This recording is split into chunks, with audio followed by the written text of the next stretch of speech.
Hi friends, நாம் இன்றைக்கி சம்பா கோதுமை ரவா கிச்சடி செய்ய போகிறோம்.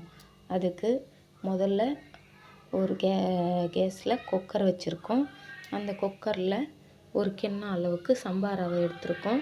இதை முதல்ல வறுத்து எடுத்துகிட்டு வந்துடலாம். பாருங்கள் ஃப்ரெண்ட்ஸ், நம்ம வறுத்து எடுத்துகிட்டு வந்துட்டோம். இப்போது அதே குக்கரில் கொஞ்சமாக கடலெண்ணெய், கொஞ்சமாக நெய் சேர்த்துருக்கோம். 2 பட்டை 2 லவங்கம் சேர்த்துக்கலாம். இப்போ நம்ம வெங்காயம், பச்சை மிளகா, புதினா சேர்த்து இதை நல்லா வதக்கி எடுத்துகிட்டு வந்துடலாம். பாருங்கள் ஃப்ரெண்ட்ஸ், இப்போ இதில் கொஞ்சமாக இஞ்சி பூண்டு பேஸ்ட்டு சேர்த்துக்கலாம். இப்போ இது இந்த அளவுக்கு வதங்கினோடனே நாம் கட் பண்ணி வச்சுருக்க பீன்ஸ், கேரட், மூக்கல்ல இதில் சேர்த்துடலாம். இப்போ இது நல்லா வதங்கினோடனே நம்ம ஒரு 2 பெரிய தக்காளி கட் பண்ணி வச்சுருக்கோம், இதில் சேர்த்துடலாம். சேர்த்து இதையும் நல்லா வதக்கி எடுத்துக்கணும். இதுக்கு தேவையான அளவு உப்பு சேர்த்துக்கணும்.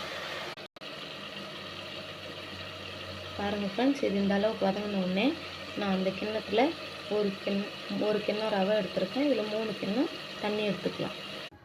தண்ணி கொச்சிச்சு ஃப்ரெண்ட்ஸ். இப்போ நம்ம ரவையை சேர்த்துக்கலாம்.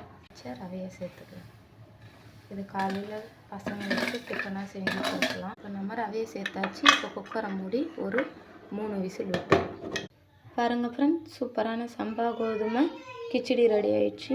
நீங்களும் ட்ரை பண்ணி பாருங்கள். ட்ரை பண்ணி பார்த்துட்டு கமெண்ட்டில் எப்படி இருக்குன்னு சொல்லுங்கள். லைக் பண்ணுங்கள், ஷேர் பண்ணுங்கள், மறக்காமல் சப்ஸ்கிரைப் பண்ணுங்கள் ஃப்ரெண்ட்ஸ். பாய் ஃப்ரெண்ட்ஸ், நெக்ஸ்ட் வீடியோவில் மீட் பண்ணுறோம்.